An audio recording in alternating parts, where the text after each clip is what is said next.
¿Me escuchan bien? Mientras termina de cargar la presentación.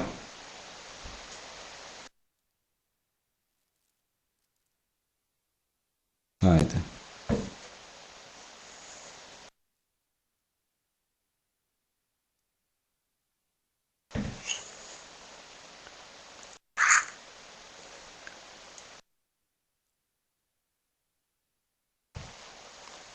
Muy bien.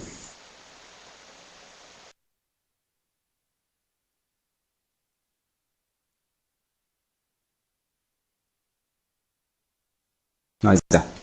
Entonces, ¿me escuchan correcto, no?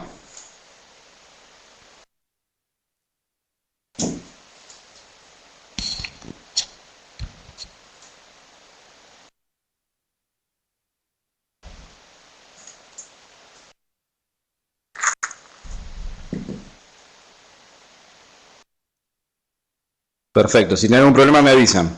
Bueno, espero les haya sido bien. La verdad estuve viendo, no alcancé a terminar de corregir todos los prácticos números 4. La verdad que me gustaron todos los que estuve viendo. Creo que de la totalidad habré visto unos 8 o 9. Voy a terminar entre mañana y pasado. Les pido disculpas por la demora. Pero la verdad que me gustó mucho el trabajo, cómo han interactuado con el software. La idea mía, y como se lo dije en un principio, era que puedan tener relacionarse con algún software de mantenimiento como es este. La verdad que hablando con colegas me comentan que es un software bastante práctico y la verdad que, bueno, me pone muy contento que así sea y que realmente dentro del ambiente de mantenimiento sea algo bastante representativo, ¿no? Mi idea es que aprendan a ver cuáles son los valores y los pros y contras, ¿no es cierto?, de un sistema de gestión. Por otro lado, bueno, como sabrán, hubo problemas con la grabación de la clase 5. Muchos de ustedes me preguntaban, yo no tengo acceso a ese nivel, ¿no? Bueno, me comuniqué con la parte de administración y bueno, me dijeron que estos últimos 15 días hubo bastantes problemas en lo que es el campus y que bueno, ya se está normalizando, que eso fue la causa del por qué no se dio la presentación a tiempo, ¿no? Sé que muchos de ustedes ven la clase en diferido, por ende, si no ven la grabación, no pueden ver la clase, si bien tienen el material, ¿no? Bien, entonces, si no hay ninguna duda, vamos a arrancar con el módulo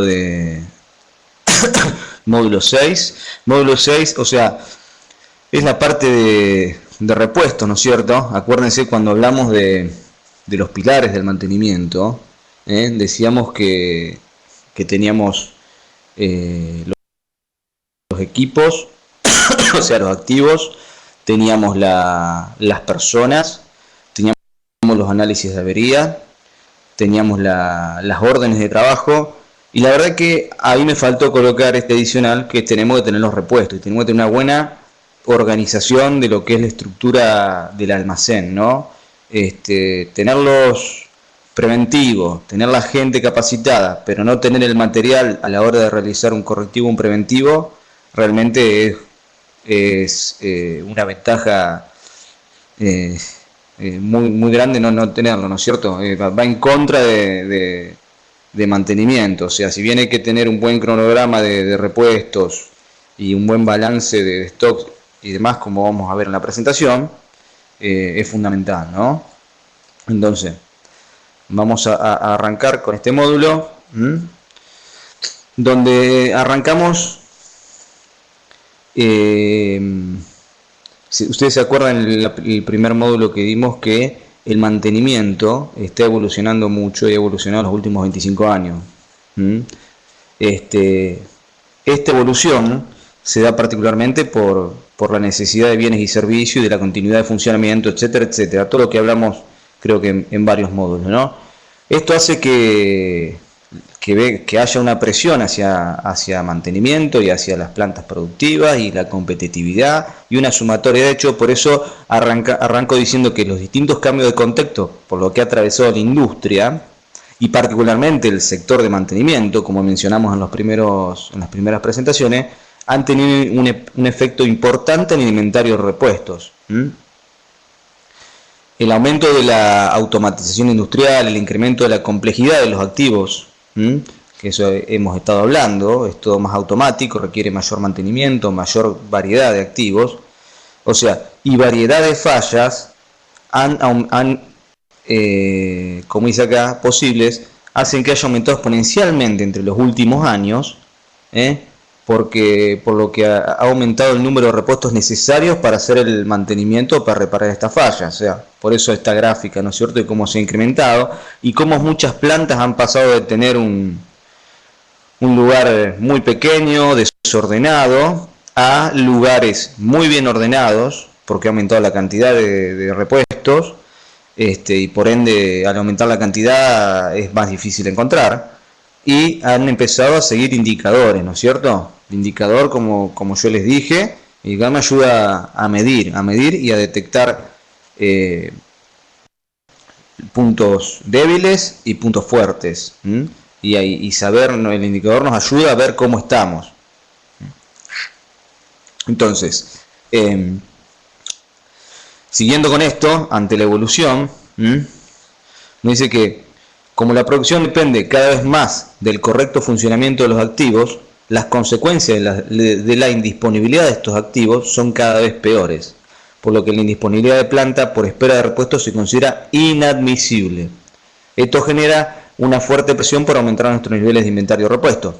Entonces, con estas dos consecuencias, o estas dos causas, ya sea el aumento de la complejidad de los activos, y la fuerte presión para que los equipos no paren por falta de activos, porque obviamente atrás de eso están las presiones de productividad y demás, y se empieza a ver, digamos, y se empieza a analizar que los paros de planta no son únicamente afectan a cierta gente de mantenimiento y genera horas nomás de parada. Si recuerden lo que es el gráfico del iceberg, tenemos debajo del agua muchas implicancias adicionales que hacen que esta presión se vea aumentada. Entonces, de presentar, como les comenté recién, entonces la combinación de todos los factores genera un aumento impresionante en el valor de estos repuestos.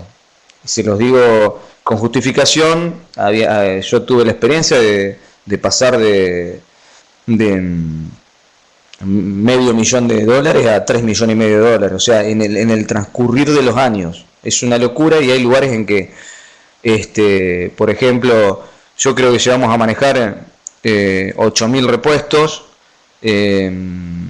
y les aseguro que, bueno, estuve en una planta ahora en Buenos Aires que estaba manejando 13.000 repuestos. Es muchísimo, ¿no? Entonces, 13.000 repuestos hay que tener, digamos, 13.000 repuestos en un sistema, ordenados en un almacén y cumplir con los objetivos que tiene el almacén de repuestos, ¿no? Entonces, de representar un costo inmovilizado prácticamente insignificante con unos cientos de ítems, se ha transformado en una importantísima inversión de capital, muchas veces de varios millones de dólares repartidos en decenas de miles de ítems, muchos de los cuales no serán utilizados seguramente a lo largo de toda su historia. Pero por esta presión que hay, por este análisis que hay que hacer de los equipos de las criticidades, esa criticidad va asociada luego a la criticidad del repuesto también. Entonces, esa presión que hay hace que determinados repuestos lo vamos a tener que tener siempre, aunque no sepamos cuándo lo vamos a utilizar. Y eso lleva a ese capital inmovilizado, ¿no es cierto? Bien. ¿Hasta acá todo claro?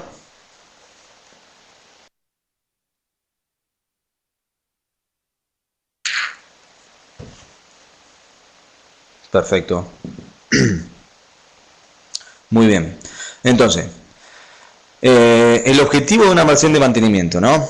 El objetivo fundamental de los almacenes de repuestos, obviamente, es dar soporte a las tareas de mantenimiento, tanto planeadas como no planeadas, rutinarias y no rutinarias, ¿no? Esta definición pone el énfasis en las políticas de inventario, en las necesidades en la necesidad de repuestos, ¿no es cierto? Hoy la realidad ha cambiado y necesitamos tener los repuestos disponibles para una eventual necesidad. O sea, tenemos que, muchos de ellos, como dije en el slide anterior, tenerlo por las dudas, ¿no? O sea, vamos a tener algunos que lo vamos a tener porque sabemos que existe un preventivo, y otros lo vamos a tener porque, si bien podemos llegar a estar haciendo predictivos y demás, que los predictivos me van a ayudar con la estimación de repuestos y demás, lo vamos a ver en el módulo que viene, realmente hay mucho de ello que no podemos, digamos, por un tema de disponibilidad o de tiempo, plazos de entrega. Vuelvo a que no, creo que les dije, o sea, hay repuestos importados que antes hay las políticas de importación, y muchos de ustedes seguramente las van a conocer, las deben conocer, han llevado que para traer un repuesto del exterior se deban llenar determinada cantidad de documentación. Eso lleva a que un repuesto que antes lo teníamos en forma normal, en 3 meses, pasamos a tenerlo en 6, 9 y 12 meses. ¿Tá? Y otras cosas que nosotros mandamos a buscar por avión, por DHL, por ejemplo, y la teníamos en una semana, de Europa o de Estados Unidos hacia la Argentina, realmente no es tan fácil. Por ende, no podemos jugar con el tema de jugarnos con determinados repuestos. Muchas veces nos va a pasar, obviamente no podemos tener una planta en paralelo, ¿no? O sea, por ahí es el deseo de cada uno que trabaja en mantenimiento, pero, o sea, o tener en lo que se llama mantenimiento de aviones, que tienen las piezas completas y ante determinadas horas de vuelo las cambian. Bueno, no es así, por ende hay que armar una estrategia. Entonces es todo una gestión completa, desde los planes bien armados, bien ejecutados, bien detallados en el tema de qué repuesto uso, y ahí voy a poder ir ajustando. O sea, cuanto más ajuste yo el plan de mantenimiento, cuanto mejor haga la tarea y cuanto mejor me dé mi indicador de paros no planificados o no rutinarios, voy a poder estar haciendo más previsible en esta situación. Bien, entonces, el objetivo fundamental del almacén del repuesto es tener repuestos que sean fáciles de encontrar, que sean de calidad y disponibles cuando sean requeridos. ¿Qué quiero decir con fáciles de encontrar? Tienen que estar por sistema, seguramente, o en un Excel, que tengan una ubicación técnica en el almacén, que lo vamos a ver más adelante, y que yo pueda encontrarlos. Ni bien veo la planilla, la regla dice que en 30 segundos yo debería encontrar el repuesto. Que sean de calidad, de calidad quiere decir que yo cuando los use estén en condiciones, ¿tá? Estén en condiciones en calidad, digamos, que no estén oxidados, que no estén deteriorados, y que sean de calidad también en lo que es marca. Por ejemplo, no me quiero poner a decir marcas, pero realmente tenemos cosas que son de primera marca, como es un rodamiento de SKF, puede ser un NTN, un Tinken,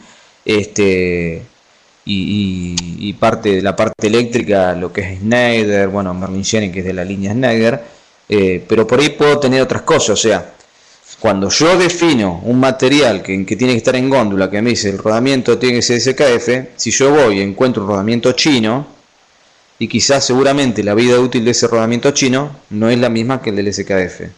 Entonces, a la hora de ir a colocarlo, seguramente la parte calidad del repuesto me va a afectar.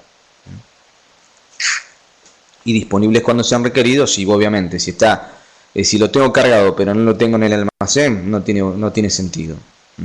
Por eso la estrategia de niveles de stock. Bien.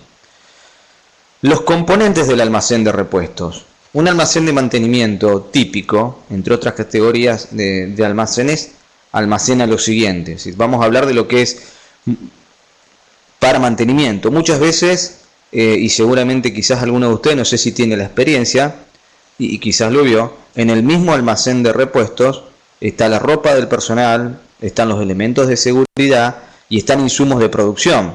¿Alguno vio ese caso?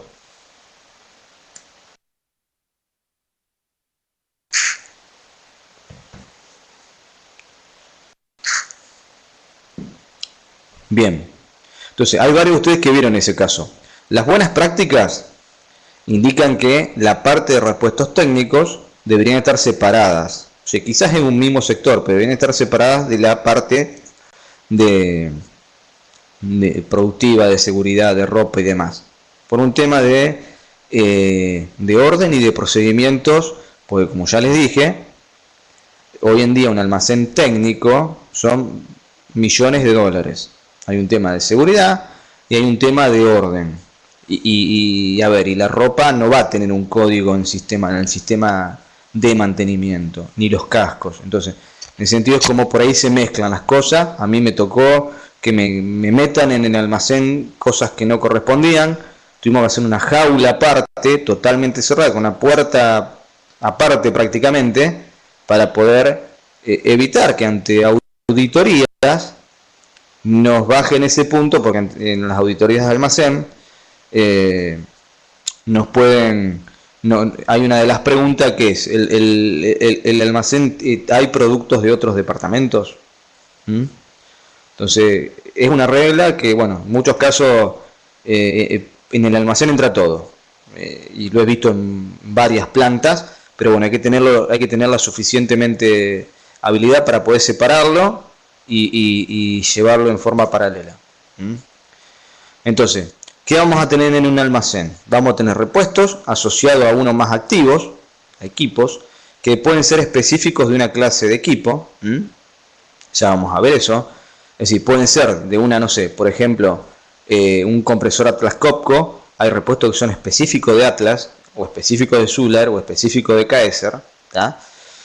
Entonces vamos a tener repuestos específicos de ese equipo. Y a su vez hay otros repuestos que son por ahí comunes. Por ejemplo, los rodamientos por ahí se ponen en un estante de comunes, ¿no? O los piñones, etcétera, etcétera. Después tenemos existencias por un mantenimiento normal, que comúnmente los llamamos consumibles. Y ahora vamos a ver la descripción uno por uno. Y después tenemos muchas veces, en los almacenes tenemos herramientas. No la caja de herramienta convencional, si bien hay veces que lo tienen, digamos que el técnico tiene que cuando arranca la jornada ir a buscarla al almacén técnico, finalmente se tienen las herramientas especiales. Y estas se examinarán en las siguientes secciones. Y a su vez se presentará un árbol de decisión para determinar la criticidad de cada uno de esos repuestos y un método para determinar puntos de pedido y niveles de stock. Bien. Entonces, los repuestos se almacenan a fin de minimizar el tiempo muerto del equipo. Los repuestos pueden subdividirse en la siguiente categoría. Tiempo muerto del equipo quiere decir que los tenemos almacenados para poder hacer una reparación rápida, ¿no? A eso se refiere. Tenemos piezas relativamente caras, como por ejemplo una placa, un PLC o una fuente, no, la fuente no, pero una placa de entrada-salida o una CPU de PLC. Es un repuesto que puede llegar a estar $20.000, $25.000. Eso es relativamente caro. Piezas especializadas para emplearse en un número limitado de máquinas, es lo que les dije hoy, son piezas que están vinculadas exclusivamente a una marca, ¿no? Y son repuestos que tienen tiempos de entrega mayores que la demanda normal, lo que les dije hoy de los repuestos por ahí importados. Repuestos que tienen una rotación lenta, o sea, lo ideal es que la rotación, ¿a qué se llama rotación? Quiere decir que uso el repuesto al menos una vez por año, o sea, les doy un ejemplo, o sea, una rotación de un 0,3 o 0,4 o 0,4 quiere decir que el 30 o 40% de los repuestos son usados una vez al año, ¿tá?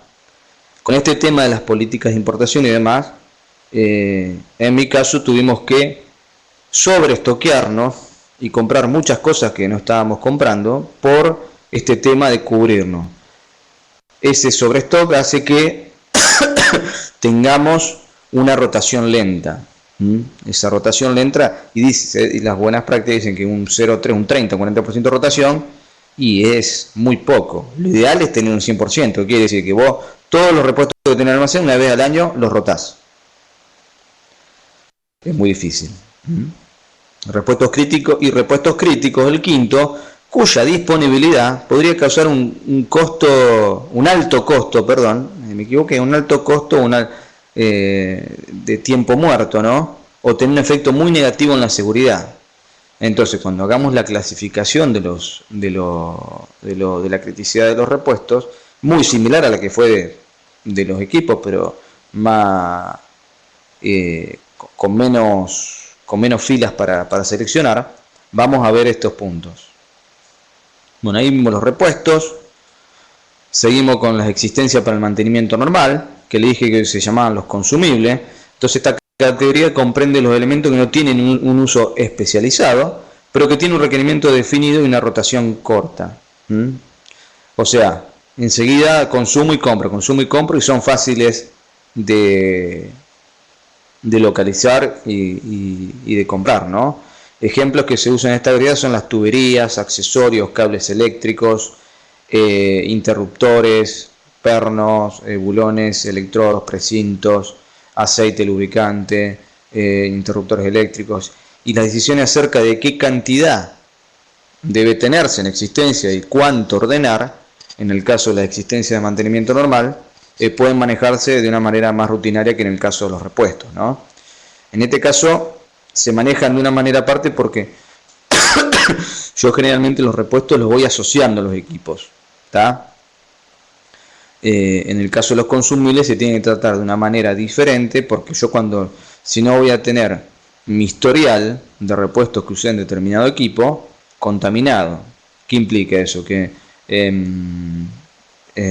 por ejemplo, en un molino voy a tener los martillos, voy a tener el rotor, voy a tener los rodamientos, etcétera, etcétera, pero a su vez, si meto esto en una orden de trabajo, que tengo que manejarlo de otra manera, voy a contaminarlo, ¿no? Entonces, a contaminarlo en el sentido de que voy denme un segundito, por favor.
Hola, perdónenme.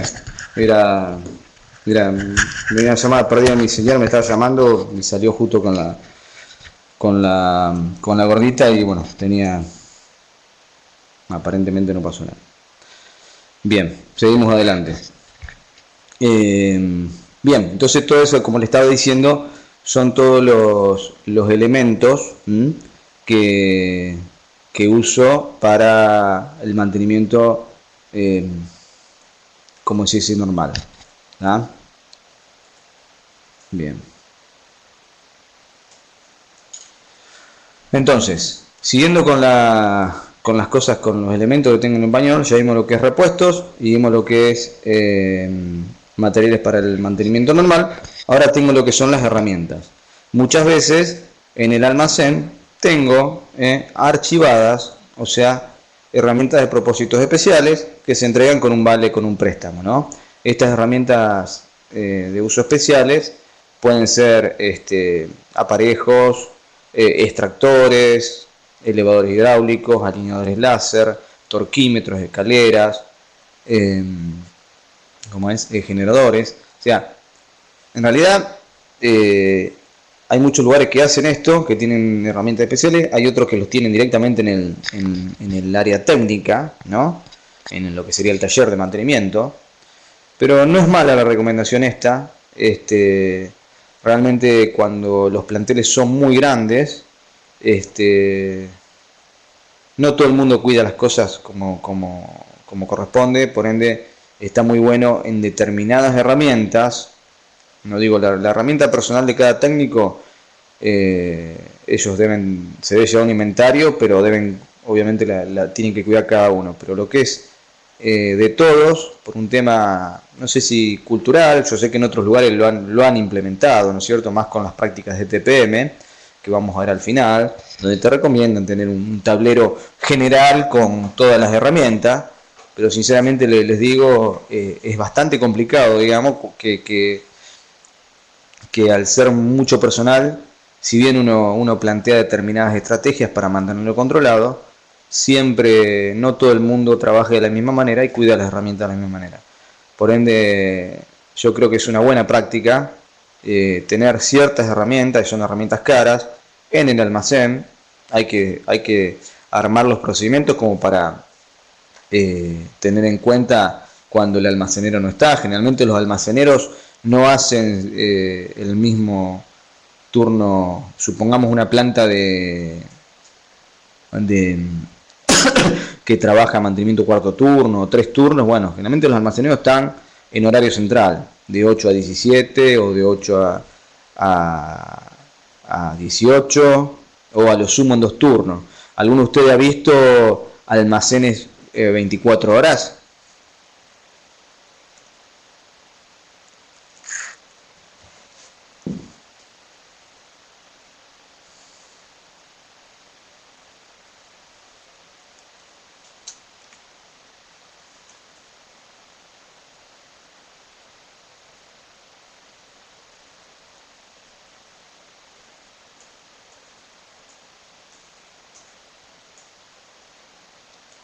Luis, ¿vos viste?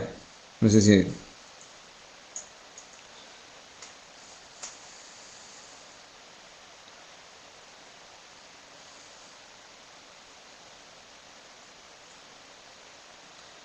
Bien, a ver, generalmente no hay y bueno, por eso mismo no 24 horas. Bien. No, yo la verdad que nunca, aún en plantas grandes, no lo he visto. O sea, por ende es, en definitiva, hay que aprender y le voy a mostrar a trabajar con determinados procedimientos que hay que tenerlos en cuenta en el caso de- del mantenimiento, del acceso. ¿Está? Los procesos que se llevan a cabo en Juan Pablo, almacenero con guardia pasiva. Está bien, no estaba en el lugar, tenía que irse. Claro, yo también, 16 horas máximo que... Y con guardia pasiva tenías que ir. Bueno, tenía que ir, o es como dice Juan Pablo, con guardia pasiva, o bien hay que respetar y ser estricto con determinado procedimiento para niveles de acceso, para control de acceso, para ver qué sacan, para ver qué registran. Ahora les voy a mostrar. Y hay veces hasta que para acceder hay que pedirle permiso al gerente o al jefe técnico, ¿no? O sea, ya es... Entonces, los procesos que se llevan a cabo en un almacén técnico, o sea, se deben definir todos los procesos involucrados en la gestión del almacén, en la gestión de compras, en la gestión de recepción y despacho, el control de acceso, la trazabilidad, auditoría, gestión de compras de nuevo, lo tengo que arreglar, gestión de repuestos, etcétera. Para cada proceso se definen los recursos involucrados, el flujo de información y documentación y la forma en que participa en el sistema de gestión. O sea, pero puntualmente lo que me hace a mantener el inventario físico es la recepción de unidades, el almacenamiento propiamente dicho de las unidades y el despacho de unidades. Entonces ahí cierro el circuito y mantengo lo que es el inventario de una manera correcta. ¿Por qué mencioné gestión de compras, control de acceso? Porque en algunos casos el almacenero realiza gestiones de compras, obviamente, o gestión de hablar con los proveedores. Entonces, si bien está la gestión del almacén como la gestión completa, que sería recepción, el despacho, control de acceso, por supuesto que el almacenero lo tiene que realizar, y auditorías también. pero no debería realizar gestión de repuestos importados y más. En algunos casos lo hacen. Perdón.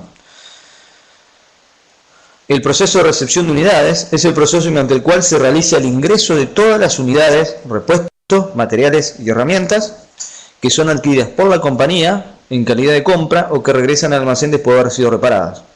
¿Qué les dije hoy? Hay veces que tenemos repuestos, materiales, herramientas, elementos de seguridad, ropa, ¿qué más? Bueno, materiales, lo que es aceite lubricante y todo eso también lo recepcionan los almaceneros, ¿no? Pero sí, hay veces que está de estos 3 puntos que digo yo, repuesto, material y herramienta, se abre un poquito más hacia otros departamentos. Entonces, el proceso de recepción es entrega de material por el proveedor. El material se ubica en la zona de recepción de material. Este es un paso a paso. El pañolero recibe y coteja cantidades contra orden de compra. Eso es fundamental. El pañolero firma el remito como constancia de entrega para el proveedor. O sea, lo de las órdenes de compras,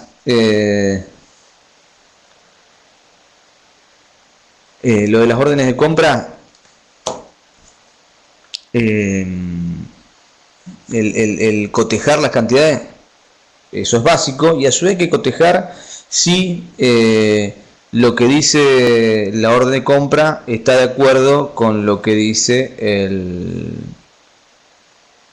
remito del remito y las características técnicas del repuesto, ¿no? Bien, el pañolero firma el remito como constancia de entrega para el proveedor, ingresa la información al sistema, en este caso usa el sistema SAP, puede ser cualquier sistema, y almacena según su ubicación dada por el sistema.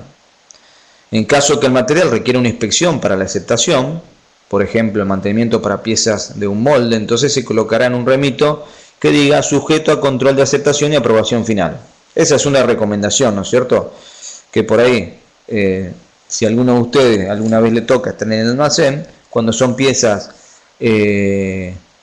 o mecanizadas o que realmente se tienen que probar, aclarar eso. Bien, lo que es la recepción de materiales.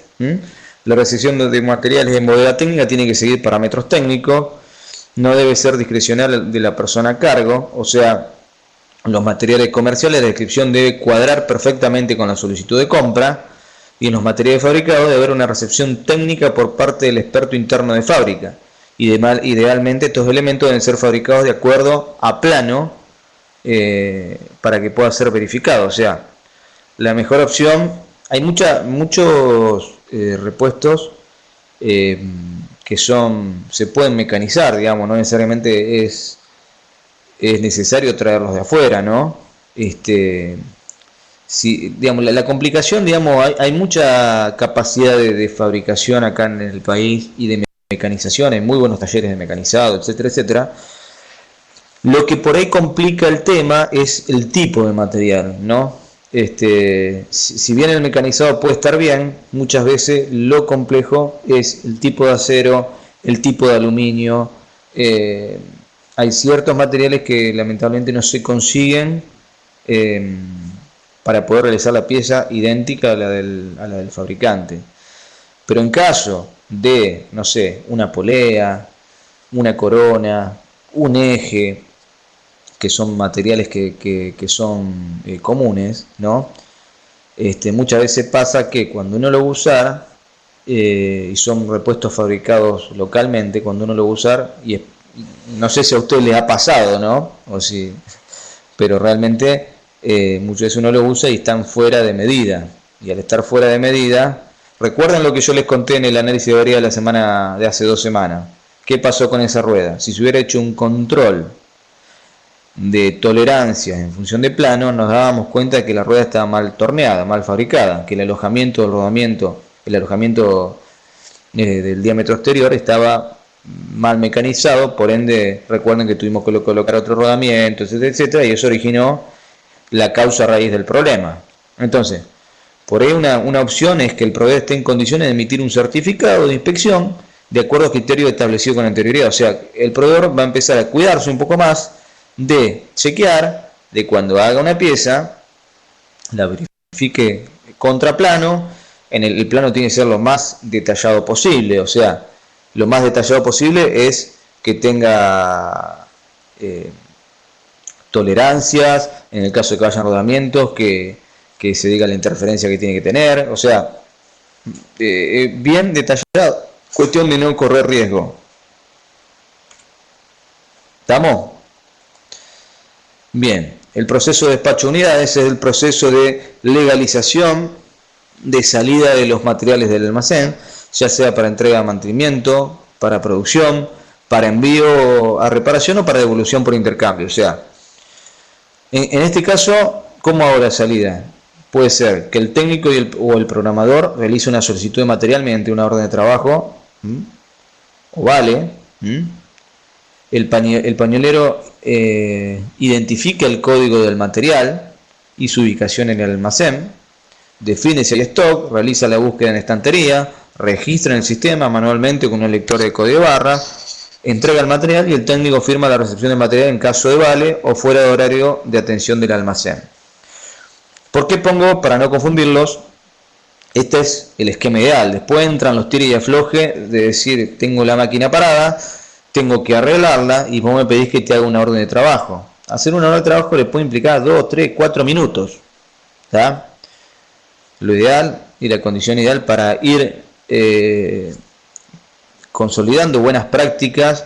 Pues ¿qué pasa? Por ahí el jefe de mantenimiento dice, no, mira, andar a hacer la reparación, no quiero que pierdas ni un minuto en hacer la orden. Después quedó reparado, el equipo arrancó, qué sé yo, el jefe se olvidó, el técnico se olvidó y el material nunca se descargó. ¿Está? Y después pasa que cuando hay un inventario o cuando hay un control de stock, o cuando hay una necesidad, voy a buscar estantería y no hay. Viene el stock, me dice que tengo. Entonces, ¿qué pasó ahí? Entonces son esas cosas que hay que... tienen que ser equilibradas y hay que definirlas bien, ¿no? Y procedimentarlas de cómo se va a proceder. Hay algunos lugares donde tienen un data entry, ¿no? Una persona que ante la necesidad, o es el mismo programador, va emitiendo órdenes para que el técnico no tenga que ponerse a emitirlas. Muchas veces, la mayoría de los técnicos tienen PC en el taller de repuesto, en el taller de mantenimiento, ponen su clave, ponen la orden y ya enseguida pueden descargar un material ahí. En el caso de vale, es para los elementos que son esos consumibles que les dije. ¿Está? Esos consumibles generalmente, la mayoría de las industrias, cuando lo compran, ya se descargan del presupuesto de mantenimiento. En el caso del resto, generalmente los repuestos de equipos se van descargando a medida que lo voy usando. O sea, los paga el corporativo, una cuenta X que no afecta al mantenimiento, y se va, a medida que lo voy consumiendo, lo voy dando de baja y voy afectando al presupuesto de mantenimiento, ¿no? Y el fuera de horario son los procedimientos que le dije que hay que asignar para el caso de una urgencia, ¿no? Como dice Juan Pablo, como dice Erlán, o sea, ahí tenemos que establecer determinadas alternativas para que en caso de necesidad de entrar al almacén técnico fuera del horario de atención, haya un determinado protocolo que sea cambiando un precinto, yendo con un guardia, dejando asentar una planilla numerada, qué es lo que saqué, a qué hora lo saqué, cuándo abrí, qué persona. Esos son los procesos de despacho, ¿no? Después otro proceso, como les comenté hoy, hay procesos de compra, procesos de alta y baja de materiales, procesos de evolución, proceso de codificación de materiales, de retiro del material cuando el almacén está cerrado, como les dije, proceso de auditoría interna, etcétera, etcétera. Entonces, ya vimos el de despacho, vamos a ver el de cómo son los procedimientos para el correcto control, para un control del almacén de mantenimiento. Tenemos cómo hago para que tener el stock lo más estrictamente controlado, ¿no? Y que cuando haga un control de inventario, el stock físico se iguala al stock en sistema. Cualquier diferencia que haya entre esos stocks implica ajustes de inventario. Los ajustes de inventario son pérdidas de dinero, ¿tá?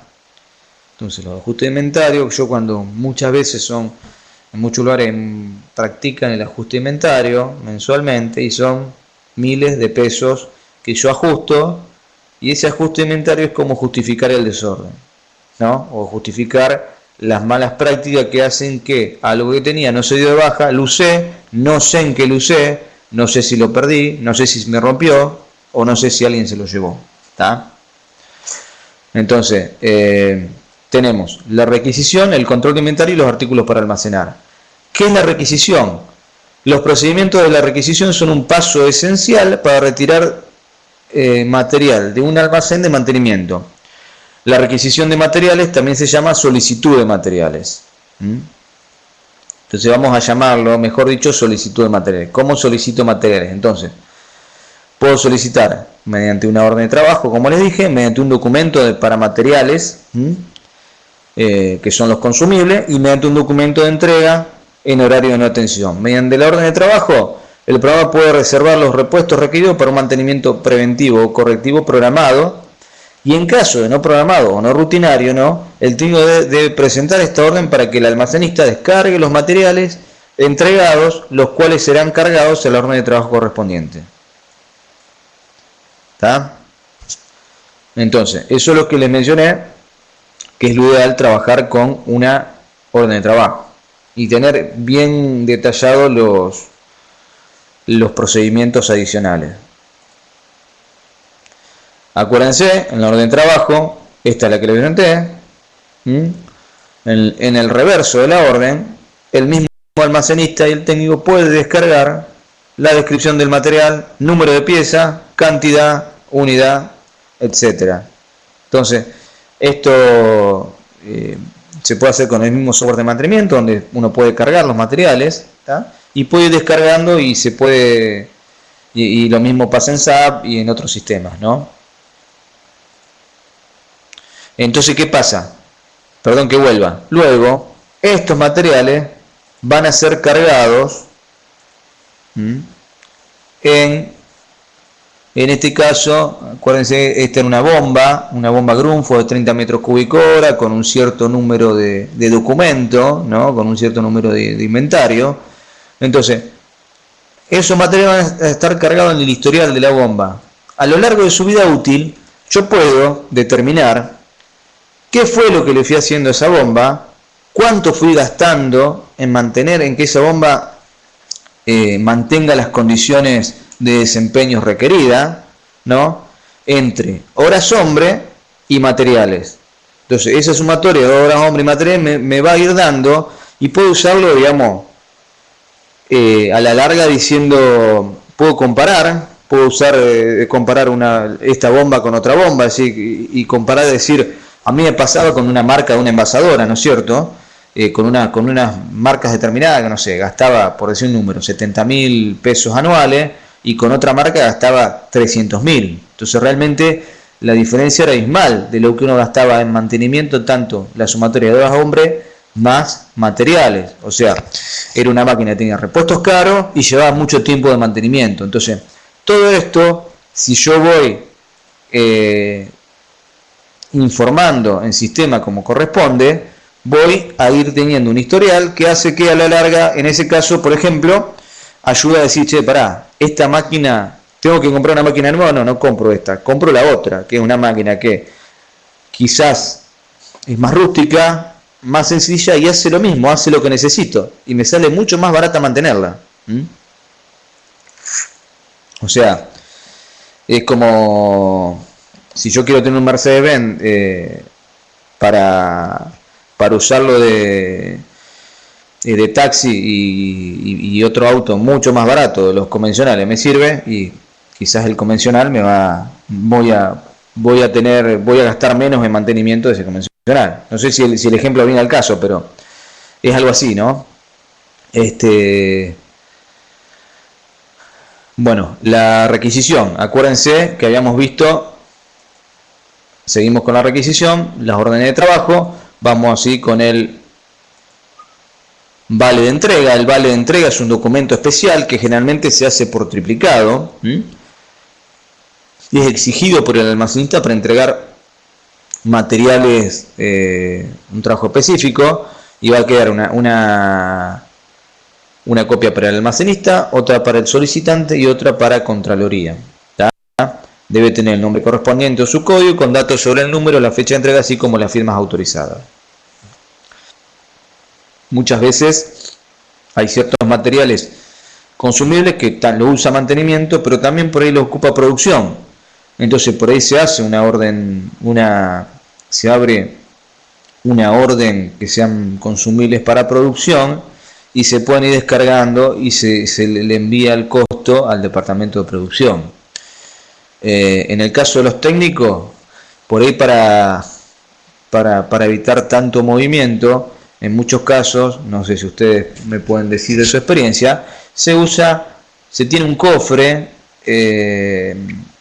de uso diario, se llama, en el mismo taller de mantenimiento, donde puedo tener cuplas, precinto, tubing, raccords, cosas básicas, bulones sobre todo, que hacen que yo, si son las 2 de la mañana y me está faltando un raccord de media para el tubing de no sé qué, no tenga que abrir el almacén técnico por un raccord o por un pedazo de cable o por un bulón.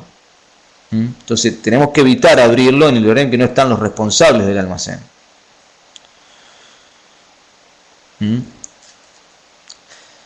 Y mediante procedimientos especiales,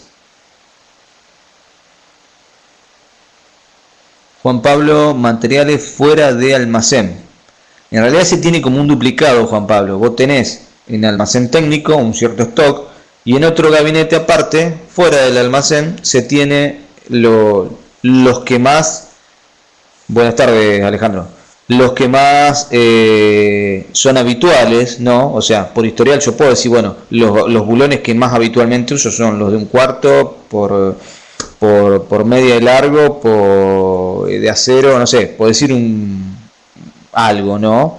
Yo puedo sacar un historial y decir, bueno, estos bulones son los que son más habituales y puedo, digamos, determinar que en determinado un cofre chico, tener esos consumibles. Después hay que ver cómo lo mantengo lleno, cómo mantengo el stock, cómo veo que hay, que no hay, quién se hace responsable, si los técnicos, si el almacenero.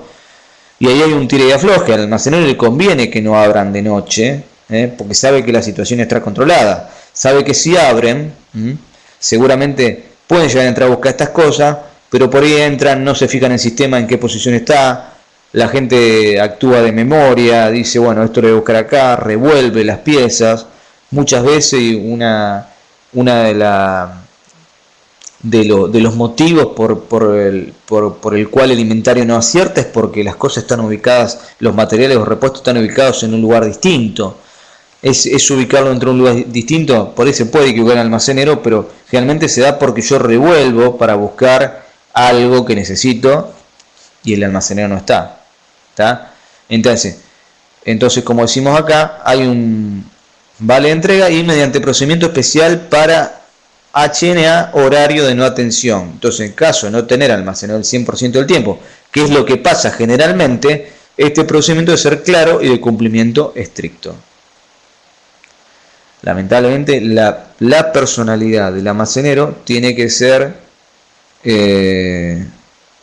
tal que pueda ponerle, digamos, sin dejar de ser amable, establecer estos frenos, establecer que el técnico entre y me revuelva todo mientras yo estoy, establecer ciertas pautas que hagan que el cuidado del almacén sea realmente... A ver, porque en definitiva es un deseo de todos tener el material cuando lo necesito. Entonces, si yo voy y lo desparramo o tengo malas prácticas, o saco y no lo doy de baja, y después me va a afectar a mí como técnico, ¿no? Entonces, en ese sentido, hay que ser estricto, hay que saber decir que no. Y bueno, hay gente que se enoja seguramente cuando están apurados por una reparación y uno le pide la orden de trabajo y igual. Hay que aprender a decir que no y a respetar los procedimientos. Bien. Control de inventarios. La mayoría de los procedimientos de control hacen uso de registros continuos de inventario en los que se agregan las recepciones y se restan los retiros. Fíjense, acá en las columnas yo tengo el número de material, el material propiamente dicho, el precio por unidad, la cantidad y el valor completo. Si la cantidad es esto por esto. ¿Está? Entonces, esto ayuda a establecer la tasa de demanda de los artículos. Generalmente está bajo un software con el cual se pueden elaborar informes y extraer información. Este es un ejemplo de SAP, ¿no? Generalmente todos los sistemas me van diciendo, digamos, cuál es el estado actual y cuál es el precio. Cuando se hace un registro de inventario, yo voy chequeando el material, ¿tá? Voy viendo bueno, acá no está la posición, ¿no? Pero también, digamos, una de las columnas que tiene que estar es la ubicación técnica, y voy viendo que acá me dice tengo 12 guías, tengo que ir al lugar físico y tienen que estar las 12, ¿no? Bien, seguimos.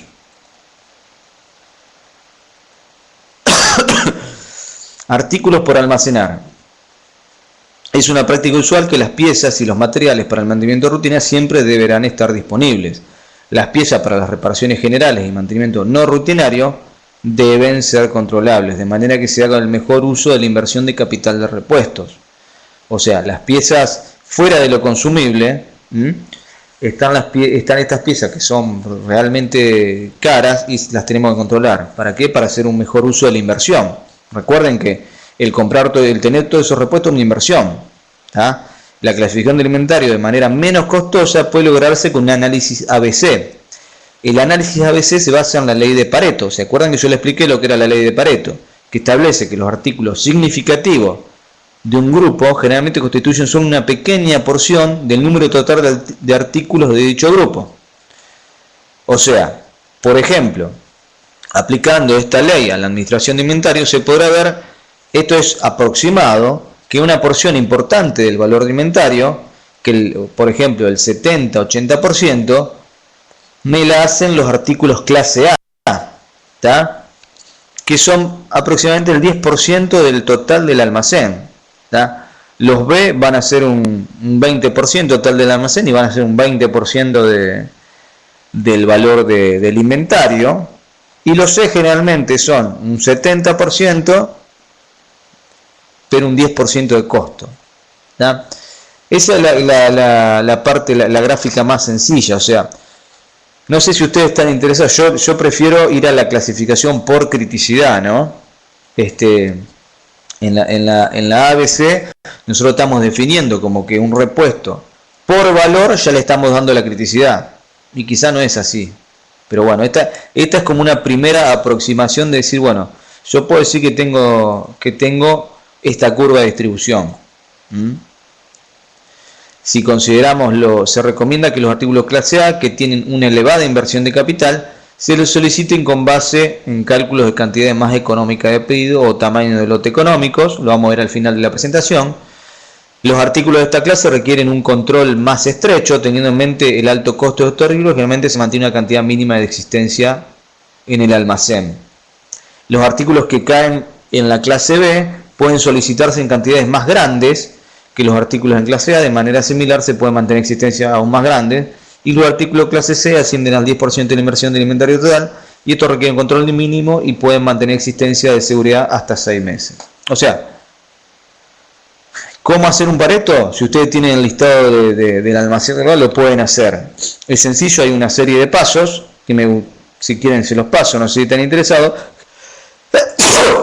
Perdón, pero generalmente, digamos, lo más práctico es, esto es como para tener una visión, digamos, decir, hago un Pareto, yo hice un ejemplo, hago un Pareto en función de un cierto stock de repuestos, y voy viendo cómo se me distribuye la curva ¿eh?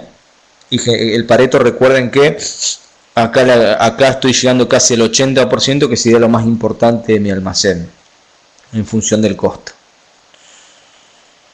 Pero a mí me gusta mostrarles esto. ¿Qué es esto? Es la clasificación de repuestos según la criticidad, igual a que vimos con los equipos. O sea, ¿cómo es? Tengo un material, puede ser A, puede ser vital, puede ser esencial o puede ser deseable. ¿Tá? ¿Qué pasa?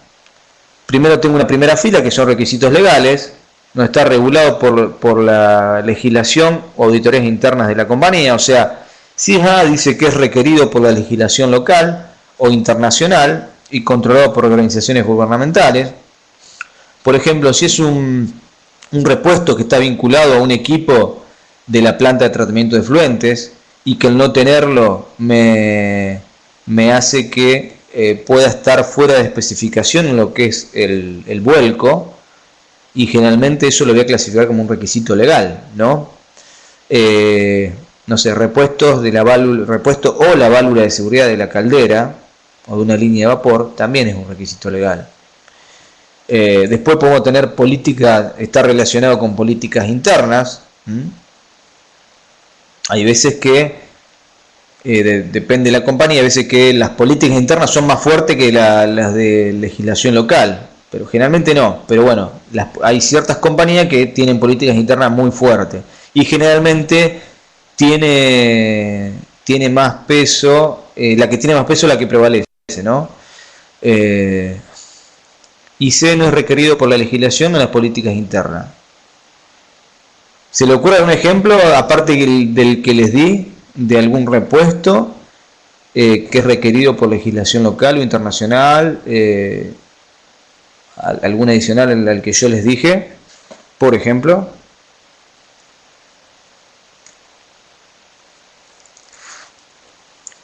¿Ninguno?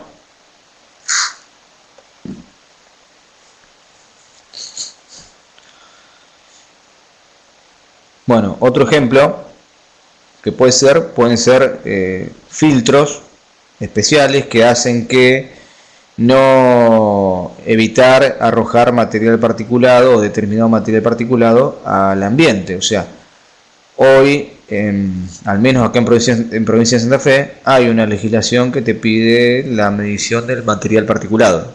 No me acuerdo ni cada cuánto tiempo ni los requisitos, pero hay que cumplirlo. Entonces, por ahí, si yo tengo determinados filtros, es un ejemplo, ¿no? Puedo llegar a hacer un requisito legal. Fabián, sensor de hipoclorito de sodio. Sí, puede ser, es un requisito de SENASA, ¿no es cierto? O sea, SENASA creo que cuando se manda, claro, está bien, no sé si creo que a través de SENASA debe ser la Organización Mundial de la Salud. Cuando yo en las plantas alimenticias tengo que tener ciertos niveles de partes por millón de cloro en determinada cantidad de agua, entonces ese es un requisito, exactamente. ¿Sí? Entre 0,5 y 1,5 partes por millón, como dice Ryan, en función exactamente del proceso o a qué voy a someter, para qué voy a usar el agua. Perfecto. Yo me acuerdo, bueno, en mi caso creo que exigían 0,3, pero por eso depende del proceso, bien. Pero vale el ejemplo, válido, muy bien. Bien, vamos al tema de costos. Tema costos. Voy a acelerar un poquito porque esta presentación tiene 80 slides y vamos por el 26. Así que vamos a meterle. Bien. Tema costos, consecuencias por no tener la pieza de recambio.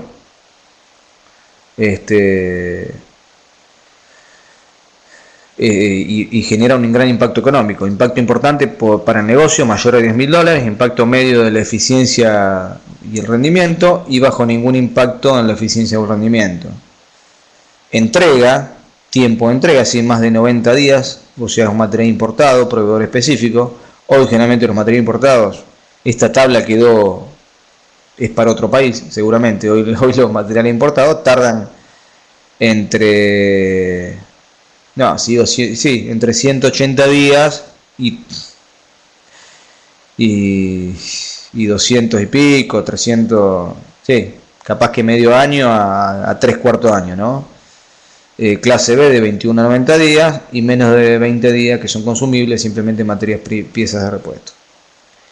Mantenibilidad, normalización, o sea, artículo podría ser sustituido por uno similar, o sea, elemento no tiene sustitución, principalmente suministrado por el OEM. El OEM, fíjense acá lo puse, lo que es Original Equipment Manufacturer, que es el fabricante de la máquina, que es el que me... Entonces, directamente si no compro fabricante no puedo colocar otra cosa. Los artículos suministrados únicamente por los distribuidores de ese fabricante, clase B, y C, artículos suministrados por varios proveedores certificados. Importante, dice la clasificación ABC, debe ser revisado cada vez que hay un cambio de variables involucradas. Valores de costo y entrega deben ser elegidos en función del entorno de la fábrica. O sea, acuérdense que en el tema de entrega, o sea, yo no simplemente por ahí afecto a costos, ¿no?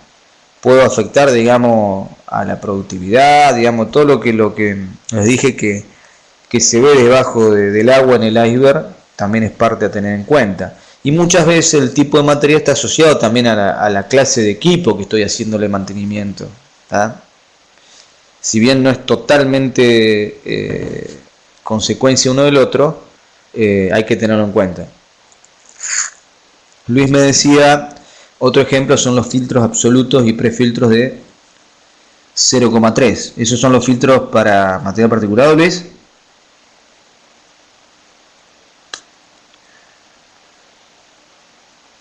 Ok, perfecto, excelente. Y es así, ¿no es cierto? Es un tema legal.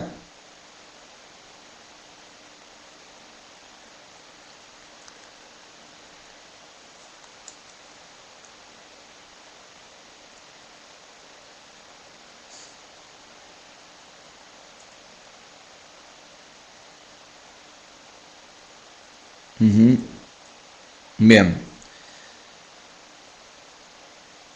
Bien, vamos a seguir. Está pedido en la licencia de la planta. Bien, perfecto. Es la licencia de habilitación. Según te entiendo, Luis. Puede ser. Luis, excelente. Excelente. Gracias por el aporte. Bárbaro. Entonces, ¿cómo es el layout del almacén técnico? Acá lo vamos a pasar bastante. A ver, si ustedes conocen alguno, van a poder compartir lo que les estoy planteando. Y si no conocen, les va a servir para el día de mañana. Si tienen necesidad de interactuar o de armar un almacén técnico, por ahí son recomendaciones, ¿no? Entonces, en el primer punto, en el siguiente punto vamos a diseñar el layout del almacén de una empresa para los repuestos del plantel de máquinas que se debe mantener. Hay que tener en cuenta que el diseño de planta es una de las fases a la hora de diseñar un almacén, distinguiéndose las siguientes fases. Una primera fase de diseño de la instalación y una segunda de diseño de disposición de los elementos. ¿Tá? Entonces, vamos a la primera fase. El diseño de las instalaciones debe incluir instalaciones principales, o sea, tipos de estanterías según los tipos de productos a almacenar, la cantidad, los medios mecánicos para movimiento y las instalaciones accesorias, o sea, el columnado, la instalación eléctrica, seguridad, acceso, red contra incendio, ventilación, aire acondicionado, oficinas, zona de carga y descabla, si requiere un muelle, o sea, obviamente el diseño va a estar en función de qué tipo de industria es. No es lo mismo una minera que una industria alimenticia, ¿no es cierto? En una minera seguramente voy a tener repuestos muy voluminosos, de mucho peso y gran tamaño. Entonces, quizás el almacén va a tener una dimensión y va a tener ciertos medios mecánicos para movimiento diferentes al otro. En cuanto a la primera fase, partimos de que las instalaciones, tanto eléctricas como ventilación y contención, ya se encuentran instaladas, centrándonos en la elección de la estantería a utilizar y los medios para realizar el movimiento. Vamos a un ejemplo tipo, ¿no? Entonces, Las estanterías, fíjense, este tipo de estanterías son estanterías raquetizadas. Este tipo de estanterías se selecciona en función de los elementos a almacenar, teniendo en cuenta características como peso, rotación, dimensiones tanto de los productos como del almacén. En nuestro caso se va a utilizar, vamos a hacer un ejemplo, se va a utilizar un sistema de estanterías picking manual, siguiendo el principio de hombre a producto, y estas estanterías son diseñadas para aquellos almaceneros donde la mercancía se deposita y se retira manualmente, y se puede aprovechar toda la altura del almacén, ya que se puede acceder a los niveles altos tanto por medios mecánicos que eleven al operador hasta la altura deseada, como mediante pasarelas colocadas entre estanterías. ¿Está? Entonces puede decir que es una industria liviana, ¿no? Entonces el sistema de estanterías se conoce como, se compone de los siguientes componentes, o sea, los componentes principales, seguramente ustedes ya lo conocen. Es el bastidor o escalera, perdón, sí, está bien, los bastidores, que son los verticales, el larguero son los horizontales, el panel metálico, no se ven bien los números acá, quería señalar, el panel metálico está acá, el estante, a ver, los estantes pueden ser metálicos, pueden ser de madera melaminada, de madera o de rejilla. Están los gatillos de seguridad que tienen acá cada uno de los largueros, las uniones con el vestidor, las bridas en Z, que son de estos, son las que contienen las bridas en Z. Fíjense, el número 11 son esta, no, acá, el número 11 son estos largueros que tienen una brida tipo Z, ya lo vamos a ver. Hay placas de nivelación y anclajes cuando se requiera del piso. Esto es básico. Ustedes si entran en la página de Mecalux o de Sotic, van a poder ver características más detalladas de cada una de estas estanterías, ¿no? Dentro de los componentes podemos destacar lo siguiente: los paneles picking galvanizados, o sea, la combinación más habitual es una colocación de estantes metálicos en los largueros Z. Estos son los largueros Z, donde el panel va acá. El nivel se compone de varios paneles de anchura variable dependiendo de la longitud. Entonces, en función de cómo voy a armar mi rack, va a ser la longitud de este panel, y el ancho del panel va a ser en función de ese largo, ¿no? Por un tema de resistencia. Los paneles se apoyan en los largueros, enganchándose además en el ala vertical, lo que permite que dos largueros de un nivel queden unidos. Todo ello confiere un conjunto de mayor rigidez, y los distintos paneles que componen un nivel quedan perfectamente encajados entre sí gracias a las embuticiones y ventanas laterales, ¿no? Bien, o sea, se pueden unir entre ambos. ¿Alguno vio alguna de estas configuraciones? Es una pregunta, perdón. ¿Alguno vio estas configuraciones o ha visto un almacén de estas características? Bien, similar, perfecto. La verdad que es increíble cómo es el cambio. A mí me tocó ver el cambio de pasar de un almacén que tenía todos los estantes convencionales, las estanterías convencionales, esas que se unen con bulones, con los largueros tipo en L, ¿no? Que uno puede ir regulando la altura y demás, a pasar a una configuración como esta. Realmente cómo se aprovecha el espacio es increíble, ¿no? Entonces, las divisorios de picking, yo en ese caso no los usaba. Los separaciones son bolas verticales metálicos que encajan entre sí, entre dos paneles de nivel superior y dos de inferior, realizando compartimientos dentro de un mismo nivel. Son móviles lateralmente, lo que posibilita variar el tamaño del hueco. La verdad que yo no los usé, pero claro, uno lo saca y lo puede colocar en otra ubicación. Sobre lo que usábamos, y ahora le voy a mostrar una foto. Entonces realmente se puede generar una muy buena disposición acá. Obviamente en estos casos hay que poner los materiales pesados abajo, los materiales livianos arriba. Y el mismo piso de la plataforma es el que se configura para sostener se sostiene mediante las estanterías, ¿no? Seguimos. Bien. Elementos mecánicos, o sea, para el transporte ¿me pasó uno de más? No, está bien. Para el transporte de los productos por el almacén se utiliza una zorra hidráulica, se puede utilizar una zorra hidráulica manual, siendo una carretilla de pequeño recorrido, ¿no? De elevación, que se traslada a brazo para levantar y transportar pales o recipiente concebido para este uso. Se ha seleccionado este elemento en vez de otro tipo como ser una apiladora o un Clark, un autoelevador, ¿no es cierto? Debido a que la mercadería a transportar tiene unas dimensiones pequeñas sin un peso excesivo. Y también podemos encontrar distintos tipos de carros o mesas hidráulicas para el traslado de la mercadería dentro o fuera del almacén. O sea, por ahí se traslada de acá a una mesa, esta mesa me ayuda a colocar, a usar algún nivel más elevado que el nivel de piso. Puedo trasladar en este tipo de herramienta, y muchas veces me conviene tener este tipo de escaleras móviles, donde la voy a hacer transitar por estos pasillos y puedo tener una correcta legibilidad, correcto uso y poder acceder a la parte superior.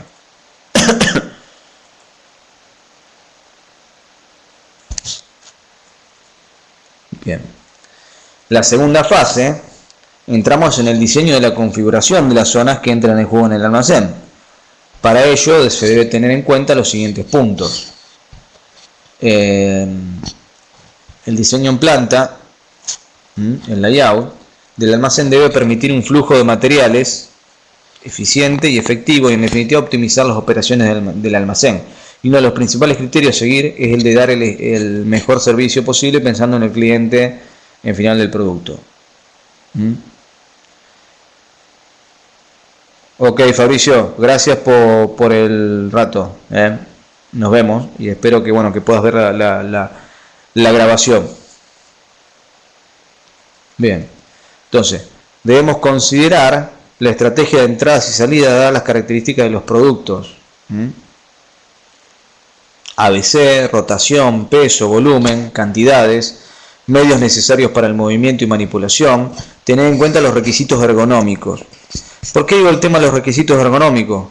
Porque hoy en día, parte de lo que es la Ley de Higiene y Seguridad en el Trabajo, pone en énfasis este último punto y requiere y obliga a las industrias a realizar estas evaluaciones ergonómicas, lo que implica que voy a tener que, para no tener problemas el día de mañana, recuerden que una persona puede levantar hasta 25 kilos, ¿no es cierto? Entonces, este límite es un límite ergonómico, ¿no? Tanto por el tipo de movimiento como por la carga que tiene que levantar. Entonces tenemos que pensar en en cuáles son las herramientas que voy a utilizar y cómo vamos a configurar el almacén. Deben determinarse zonas de diferentes rotación, puede ser ABC, zona con diferentes tipos de almacenaje y dimensiones. Deben identificarse zonas de carga, descarga, recepción, expedición, servicio, mantenimiento, oficina, etc. Siendo necesario analizar cuál es el lugar más óptimo para las distintas zonas que conforman el almacén, como son las siguientes. En lo que refiere, haciendo un paréntesis, en lo que refiere a cómo ordenar los elementos en el almacén, una recomendación es, puedo ordenar por línea, por máquina, ciertos materiales especiales, y después tengo materiales que son más comunes, como ser rodamientos.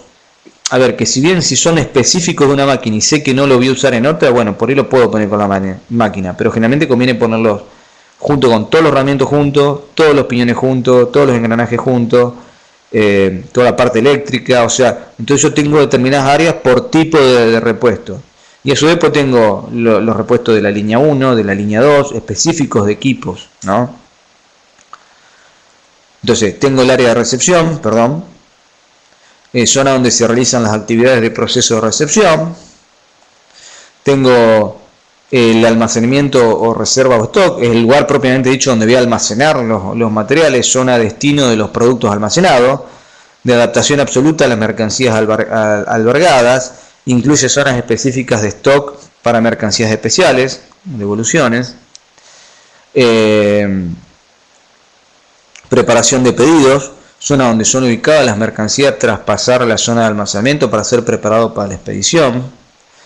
Salida, verificación o consolidación, o sea, desde donde se produce la expedición y la inspección final de las mercancías. Paso y maniobra, zonas destinadas al paso de personas y máquinas, diseñados también para permitir la total maniobrabilidad de máquinas. O sea, hay lugares donde, por ejemplo, volviendo un poquito para atrás, me pasé, en esta zona, perdón, esta parte es media pesada, pero quiero mencionarla, faltan 2 o 3 slides de esto.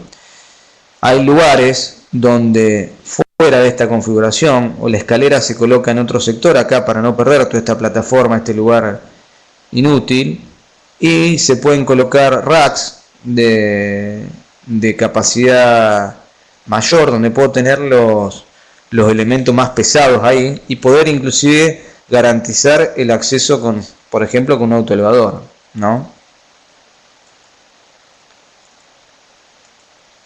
Bien. Para evaluar cuál es el layout más óptimo vamos a tener en cuenta los siguientes factores: máxima utilización de espacio, minimizar los costos de manipulación, fácil localización de productos, facilidad de acceso, máxima seguridad tanto para mercancía como para personal e instalaciones y facilidad de inventariar.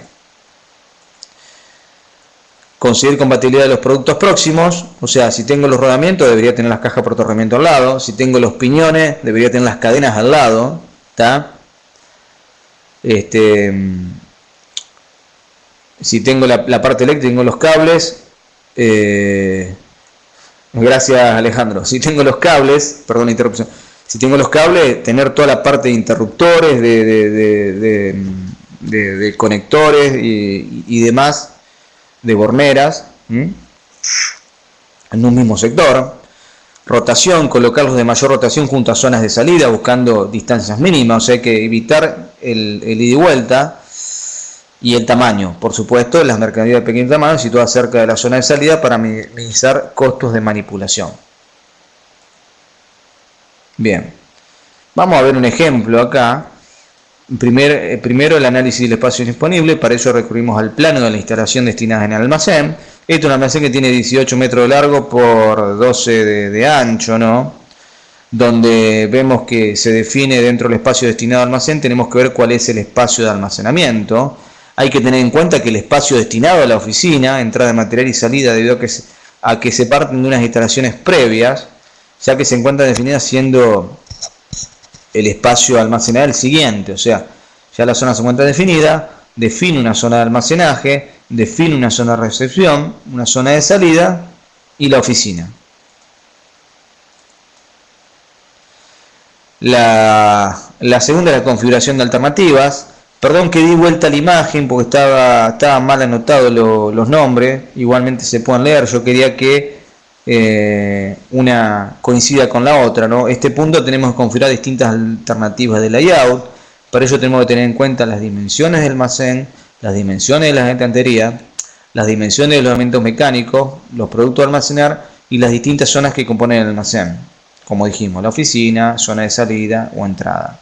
Entonces, si vamos, este es un esquema, y si vamos al plano, estoy haciendo una configuración horizontal, ¿no? Donde está la puerta de entrada, este es el ingreso de mercadería, esta es la ventana de despacho, y esta es la oficina donde se hacen las partes administrativas, y voy viendo las distancias que me van quedando entre estanterías. Las estanterías tienen 50 centímetros de profundidad, ya lo vamos a ver, y acá me está quedando 1,40 m entre estanterías, y acá 1,10 m, ¿está? Entonces, alternativa primera es horizontal. Vamos a la alternativa segunda, estanterías verticales. Vamos a la segunda, analizar el espacio utilizado en ambas alternativas. Como alternativa primera, los pasillos que quedan tienen unas dimensiones menores, por lo tanto se utiliza mejor el espacio de almacenamiento. O sea, en la primera yo tengo lugares de 1,40 m y acá tengo tengo 1,70 m, ¿está? Donde siendo la anchura mínima que tiene que tener el pasillo de 1,10 m y la anchura de los paneles metálicos de la estantería medio metro. ¿Está? Entonces, acá puedo decir que en el vertical puedo desaprovechar lugar. Aparte, yo como almacenero voy a originar ciertos recorridos acá, donde no son óptimos. Lo ideal es tener las líneas como vimos en la foto, tenerlas en el sentido horizontal, donde yo voy viendo cada una de ellas y no así como una biblioteca, ¿no? Entonces, además de la alternativa primera, el espacio hay que, además en la primera alternativa el espacio que hay en el acceso es mayor, de forma que se facilita la entrada de material, y gracias a la disposición de las estanterías en forma horizontal, las operaciones de manipulación de los repuestos es más fácil al no tener que cambiar tantas veces de dirección para llegar a la zona de salida del material. De forma que hemos seleccionado la alternativa primera, la cual a continuación se desarrolla sacando los planos donde aparecen las medidas exactas, tanto de almacén como de estanterías. Entonces estas son las medidas exactas. Esta es la configuración de cuando uno le eleva el plano a estas empresas como Sotic o Mecalux. Ellos realizan la mejor configuración, ellos tienen mucha experiencia en esto y son los que fabrican todas estas estanterías. Y por ejemplo acá hace una estantería de 3,5 metros, donde tiene una separación de 50 centímetros cada una, ¿no? Entonces acá tengo a garantizar que no esté pegada al piso, yo tengo que tener posibilidad de limpiar abajo la estantería, no es que estoy perdiendo lugar. Acá tengo una 30 centímetros, otra 80, otro 1,30 m, otro 1,80 m, y así sucesivamente hasta llegar a los 3,50 metros. Por eso el tema de la escalerita. Por ahí puedo hacerla de 5 metros y poner una plataforma en el medio al nivel de 3 metros, donde yo distribuyo 3 metros abajo y 2 metros arriba. Donde arriba no voy a poder tener escalerita con ruedita, entonces tengo que poner una altura suficiente para poder aprovechar, pero tampoco que me quede tan alto a la vista como para poder buscar la mercadería, para poder ordenar, para poder contar, o de última, la última estantería queda como techo, ¿no? El layout del almacén, denme un segundo. Ajá, bien. Bien, ¿cuáles son las posibilidades? Bueno, ordenar los repuestos según la clasificación ABC es una buena opción, complementada con dentro de cada categoría colocarlos por equipo y especialidad. En general es tener los repuestos específicos de una máquina o equipo juntos, sobre todo aquellos que son propios del fabricante o realizados bajo plano. Eso es lo ideal es eso, tenerlos de un propio equipo juntos, porque yo cuando estoy haciendo mantenimiento de un equipo generalmente voy a ir a buscar varios materiales. Entonces tengo que evitar, si bien yo me voy a fijar en sistema, voy a ver qué materiales necesito, voy a evitar la circulación innecesaria por los pasillos, y todo eso es tiempo, ¿no? Entonces, si yo los tengo juntos, va a ser mejor. La misma idea vale para los A y B, y los C generalmente son elementos estándar, con lo cual es mejor agruparlo por tipo, como son rodamiento, accesorio de cañería, la parte eléctrica, cadenas, válvulas. Esos se puede decir, son comunes, que me conviene tenerlos todos juntos. Bien. En general los estándar no es conveniente separarlo por máquina, porque se corre el riesgo de duplicarlo. ¿Qué pasa? Yo por ahí tengo, no sé, ciertos rodamientos que uso en un equipo, por ahí los puedo tener el mismo rodamiento en otra estantería o en la estantería de rodamiento, y estoy duplicando. Entonces lo que me conviene, salvo que sea un rodamiento, no es una crapodina muy grande específica de determinado equipo, me conviene tenerlos todos juntos para evitar duplicaciones. Entonces cuando aparecen los materiales estándar del tipo A o B, pueden incorporarse a su sector de máquina, pero en la codificación se debe tener en cuenta que si se lista por tipo de repuesto, este caso va a aparecer en la lista. Por ejemplo, si coloco rodamiento número tanto, cuando yo filtro por rodamiento me tiene que aparecer en la lista de rodamiento. Si yo a ese rodamiento, como muchas veces muchos equipos importados, me aparece como número de parte, voy a voy ¿cómo es? Sin querer lo puedo llegar a duplicar, ¿no? Entonces, vamos es una recomendación, ¿no? Bien, el rulo de los elementos electrónicos como placas, PLC, driver, pantallas, generalmente de costo alto y delicados en su manipuleo, pueden excluirse de este sistema y destinarse a un sector especial. Normalmente tienen poca rotación y no justifican estar separados por equipos. O sea, y eso es verdad, todo lo que es panel view, PLC, placas de entrada salida, etcétera, etcétera, es recomendable y muchas veces hasta en ciertos lugares han recomendado, y los mismos fabricantes de los PLC o de los elementos electrónicos recomiendan determinadas condiciones de temperatura y humedad. Por ende, en determinados lugares hacen que tienen que construir un lugar aparte donde tienen que tener un controlador de humedad, como son los servidores de la parte generalmente de las industrias, de los organismos públicos. Bueno, los servidores tienen que tener un control de humedad y temperatura. Bueno, en este caso lo mismo, por un tema de preservación. Si bien vienen sellados con sílica gel, etcétera, etcétera,